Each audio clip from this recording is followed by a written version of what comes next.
Soul Garden. Live, love, be.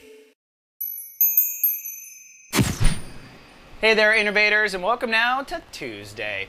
Well, partly cloudy and rather spaced out for another day. The moon is in Libra. That does put your emotions in more of an intellectual vibe because the moon is in an air sign, just like you. So you won't be as victim to emotions. Aquariuses do not like emotions to overtake them. They like to stay up in the sky and be thinking about things. So this is a nice break where Aquariuses get to feel groovy in that regard.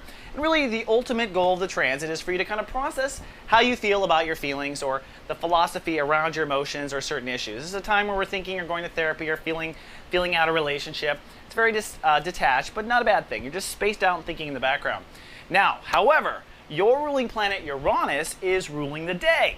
That ultimately means that the whole world will have a little bit of the rug pulled out from under them in one area of their life. It could be as small as tripping on the sidewalk or as big as getting into a car accident. Depends on the soul and how they need to manifest and how they need to learn. But that said, your little trip or your little spiritual earthquake will happen in the house or area of communication and thinking. This may mean that today you go through some sort of a mind trip, literally, where you freak out for a second, or you may say something you regret. This is a time where people put their foot in their mouths when the sun's in the third house like this.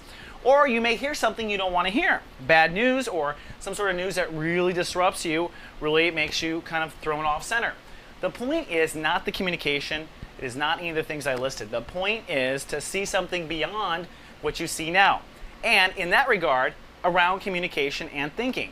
The goal here with the sun in Aries for you, Aquarius, is for you to change the way you think, your internal dialogue and your external dialogue. This isn't a complete change. In fact, this is the 2007 update, basically. Every time the sun's in Aries, you go through this process. It's time to update your internal dialogue and external dialogue to really honor the new Aquarius. And part of the tripping today is to kind of highlight or show you an area where you still need to work. We're in chapter 2 of Sun in Aries right now. Lastly, I do want to talk about Venus. Venus has moved ahead of the 4th, which means any energy you put into your home to make it pretty or better is going to pay off for you in the future. All right, Aqua, that's all we have for today. See you tomorrow with more soul horoscopes. Live, love, be. Soul Garden.